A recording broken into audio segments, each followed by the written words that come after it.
الصاحب ساحب، الصاحب ساحب. خلي بالك انت بتصاحبي مين؟ مين يوم القيامة؟ يعني شوف النبي عليه السلام مين كان صاحبه؟ النبي سيدنا ابو بكر كان كان سيدنا ابو بكر. طب سيدنا ابراهيم مين كان خليله؟ الله عز وجل.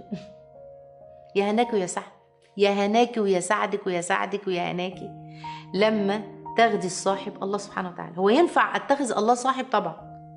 انت الصاحب ايه؟ في السفر لما يبقى ربنا هو الصاحب وهو الولي وهو الحبيب وهو الوكيل يكفيكي ويسددك ويهديك ويرشدك للخير، لكل الخير. موفقة تبقى موفقة. ليه؟ أصل صاحب ربنا سبحانه وتعالى هو الأنيس، هو الصاحب. عارفين صاحب يعني ايه؟ يعني اشتكي له وينصحني ويقول لي، يبص في قلبك الخير. ومش بس بالاستخارة على فكرة، لا، أنا أعرف ناس كده ربنا موفقة قلوبها تقول لك قذف في قلبي كذا. موفقة. الصاحب لما نشتكي له ربنا، لما صلي الركعتين كده وتقعدي في مصلاكي وتاخدي ربنا خير صاحب.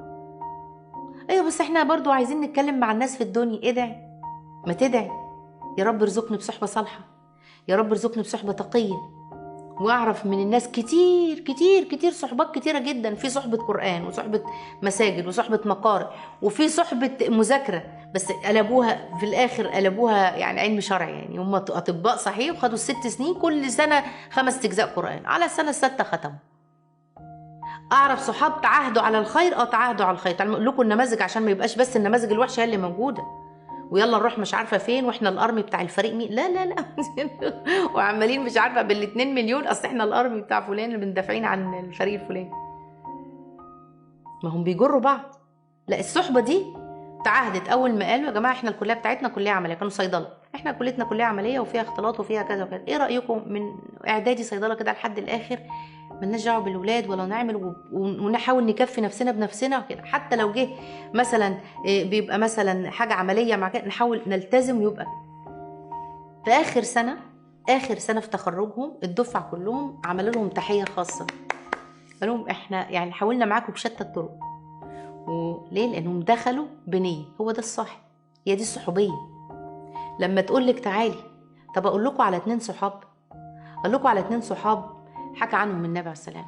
واحد مات قبل التاني، فالتاني بيسأله، كانوا مع بعض يصلوا مع بعض وينزلوا مع بعض يعملوا الطاعة مع بعض. بص عشان اقول لكم الصاحب اللي دخل جنة. فقال له ما فعل الله بك؟ قال له غفر لي. قال تعلم بما غفر لي؟ قال أتذكر يوم كذا، يوم كنا في الدنيا نذكر الله عز وجل ففاضت من عيني دمعة غفر الله لي بهذه الدمعة.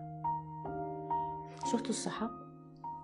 شفتوا؟ مش بقى اللي بيفر منك يوم القيامة حامل ذنوبك وذنوب الحاجات اللي عملتيها معاه عشان ايه؟ عشان فرار يوم هو يتفر منك، يفر مش عايز يشوفك. لكن التاني لم يكن لنا من ايه؟ من شفيع ولا صديق. مفيش، ملناش يوم القيامة كده. لا في لما يبقى لك صاحب مؤمن تقي يقول له يا رب كان ليه فلان في الدنيا صاحبي مش لاقيه معايا في الجنة، فيأذن الله سبحانه وتعالى له بسحابة ويروح بيها الجهنم، مش يخش النار، لا، يتعلى عنها بسحابة يدور عليه. فأهل النار يقولوا ما كناش حتى لنا صديق حميم يشفع لنا، ما عندناش صديق صالح. شوف الصاحب الصالح عمل ايه؟ راح جابه وشفع له. صاحبه الصالحين. ليه نصاحب الطالحين؟ ليه نصاحب الناس اللي تودينا المهالك في الدنيا وفي الآخرة؟ سمعة سيئة في الدنيا وفي الآخرة نفس الكلام، انت اللي خسران. الواحد لما يكثر من إخوانه الصالحين، يعني إن الصبيان يكسروا من الإخوان عشان عارفة انتوا بتاخدوا الكلام حرفي، والبنات تكسر من الأخوات الصالحات.